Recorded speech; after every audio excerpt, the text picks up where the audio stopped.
Hi, this is Miss Brown, and today we'll be having a lesson on Phylum Echinodermata. What a name. Often these are called the echinoderms. They have spiny skin. Echino means spiny, and derma means skin.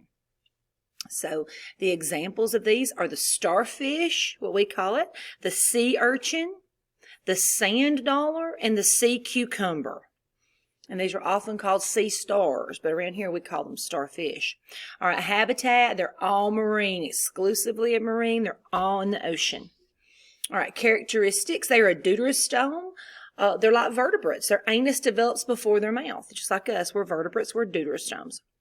Okay, their symmetry, the adults are, the larvae are bilateral, but the adults are actually radial, and really they're a fancy word called pentaradial, five-sided.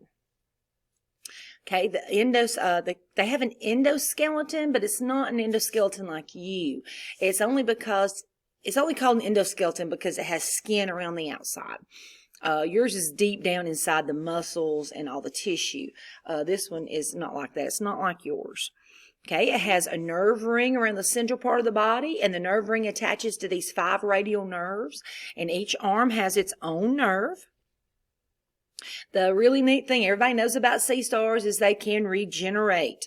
So an arm attached to a section of the central body can regrow an entire starfish, which is kind of cool. So if you cut it properly, one of these starfish can regenerate 5 different starfish if it's cut properly.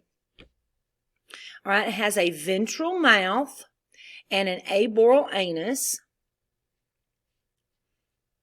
Now, that means that's on top. The extracellular digestion is kind of gross. They throw their stomach up. It actually pops out of the body. They digest prey outside of the body with enzymes. And then they soak the nutrients into that stomach lining and put the stomach lining back in, which is kind of weird. They have these large digestive glands in each arm that give them enzymes for quick digestion, so it's ready to go. And their favorite diet, of course, is clam and oysters. A lot of people don't realize, people think of starfish as being beautiful, and they are very neat animals, but they're very strong predators, and you'll see that in the video I'll be showing you. They rely on diffusion for respiration, circulation, and excretion of wastes.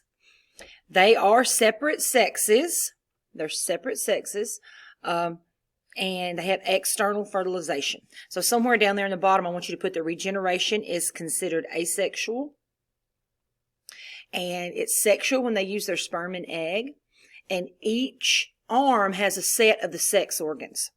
And fertilization is external, which means the eggs are laid and the male fertilizes them outside the body. So their most unique trait is this water vascular system. So beside water vascular system, write most unique trait. Then I want you to list the parts. There's a sieve plate, which is like a strainer almost, a ring canal, radial canals, and it squirts it through the tube feet. So what is the function? It's for locomotion. It propels the animal. It's how it gets around. And they're not going anywhere fast, but it's how they get around, which is really very cool. Thank you.